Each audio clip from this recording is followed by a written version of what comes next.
नमस्कार दोस्तों। डिबेंचर को हिंदी में ऋण पत्र कहते हैं, मतलब लोन। दोस्तों, किसी कंपनी को अपना बिजनेस बढ़ाने के लिए अगर फंड्स की आवश्यकता होती है तो वह फंड्स इकट्ठा करने के लिए शेयर जारी कर सकती है। लेकिन अगर कंपनी अपने हिस्सेदारी नहीं बांटना चाहती हो, क्योंकि शेयर अगर इश्यू करती है तो एक तरीके से कंपनी को अपने हिस्सेदारी देनी पड़ती है, तो वह कंपनी या तो बैंक से लोन लेती है या पब्लिक से लोन मांग सकती है या उधार मांग सकती है।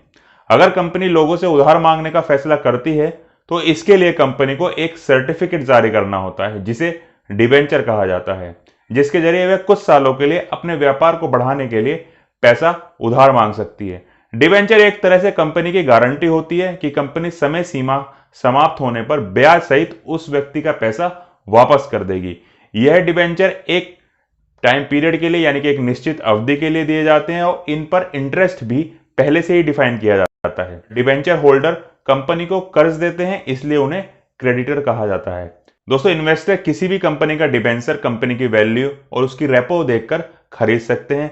कंपनी तय समय सीमा में ब्याज के साथ अगर मूलधन वापस करने में समर्थ है, यानी कि प्रिंसिपल अमाउंट देने में समर्थ है, और उसका बिजनेस किस टाइप का है वो डिबेंचर खरीद सकते हैं। जैसे कोई लोन आपको देता है तो वह भी आपको देखता है कि अगर मैं इसको लोन दे रहा हूं तो इससे मेरा लोन वापस आ सकता है, नहीं आ सकता है। इसको प्रोसेस करने के लिए सबसे पहले कंपनी डिबेंचर तैयार करती है। इसके बाद कंपनी एक ट्रस्ट बनाती है जो इन्वेस्टर्स के हितों का यानी कि उसके बेनिफिट्स का ध्यान रखता है। वही डिफाइन करते हैं कि डिबेंचर कूपन रेट, जिस रेट पर पैसा दिया जाता है, कितना होगा, और यह एक टाइम पीरियड के लिए होती है, निश्चित भी है और अनिश्चित भी रहती है। दोस्तों, इसमें एक मेन बात यह होती है कि जो डिबेंचर होल्डर होते हैं उनको कंपनी के बिजनेस में प्रॉफिट हो या नुकसान हो उससे कोई फर्क नहीं पड़ता, क्योंकि कंपनी इन्वेस्टर्स को जितना डिफाइन उनका जो प्रॉफिट है, जितना उनका इंटरेस्ट है, वो टाइमली देती रहती है। इसके टाइम पीरियड या टेन्योर की बात करते हैं तो कंपनी एक्ट 2013 के अनुसार डिबेंचर की अधिकतम समय सीमा 10 साल के लिए होती है। चूंकि डिबेंचर एक ऋण पत्र है, जैसे कि एक एफडी हमारी होती है, इस पर आपको एफडी की तरह ही ब्याज मिलता है, पर बैंक एफडी से ज्यादा ब्याज मिलता है, इसलिए डिबेंचर को लोग सुरक्षित साधन मानते हैं। और यह भी एक कारण है कि कई लोग शेयर की जगह डिबेंचर में निवेश करते हैं, क्योंकि अगर कंपनी किसी कारणवश बंद भी हो जाती है तब भी डिबेंचर का पैसा वापस मिल जाता है।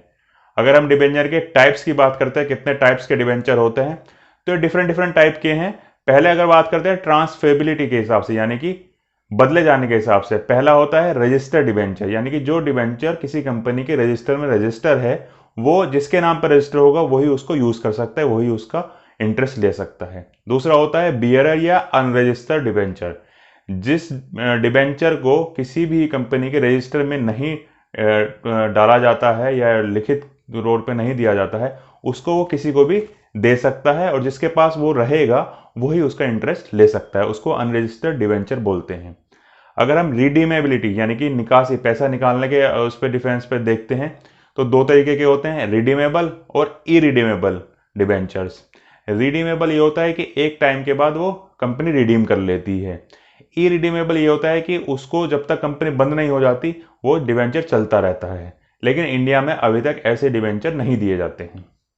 दूसरा, अगर सिक्योरिटी के आधार पर हम डिबेंचर की बात करते हैं कितने टाइप के होते हैं, तो वो दो टाइप के हैं, सिक्योर डिबेंचर और अनसिक्योर डिबेंचर। सिक्योर डिबेंचर वो है जिसमें कंपनी कोई एसेट दे देती है कि भाई ये आप रख लीजिए, जब तक हम आपका पैसा वापस नहीं करेंगे आप इसको रखिए, तो उसको सिक्योर डिबेंचर बोलते हैं। अनसिक्योर वो होता है जिसमें कंपनी की शाख, जो उसकी वैल्यू है, फेस वैल्यू है, उसके ऊपर दिया जाता है। इसमें प्रिंसिपल वैल्यू पे कोई इस तरीके की सिक्योरिटी नहीं दी जाती है। लास्ट आता है कन्वर्टेबल, यानी कि जो बदल सकता है डिबेंचर। पहला होता है कन्वर्टेबल डिबेंचर, दूसरा है अनकन्वर्टेबल यानी कि non convertible debenture. Convertible debenture क्या होता है, इसमें क्या है कि एक टाइम के बाद कंपनी डिबेंचर की जगह आपको शेयर इशू कर देती है, यानी कि आपको कंपनी में हिस्सेदारी देती है, इसको कन्वर्टेबल डिबेंचर बोलते हैं। दूसरा आता है नॉन कन्वर्टेबल, इसमें ऐसा कुछ डिफाइन नहीं होता, जितना टाइम पीरियड है, जितना उसका इंटरेस्ट है, वही दिया जाता है।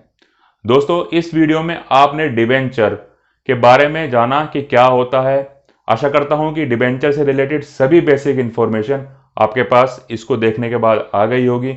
फिर भी कोई सवाल या सुझाव हो तो प्लीज कमेंट सेक्शन में जरूर बताइएगा और प्लीज ऐसी आने वाली इंफॉर्मेशन के लिए चैनल को सब्सक्राइब करना ना भूलें।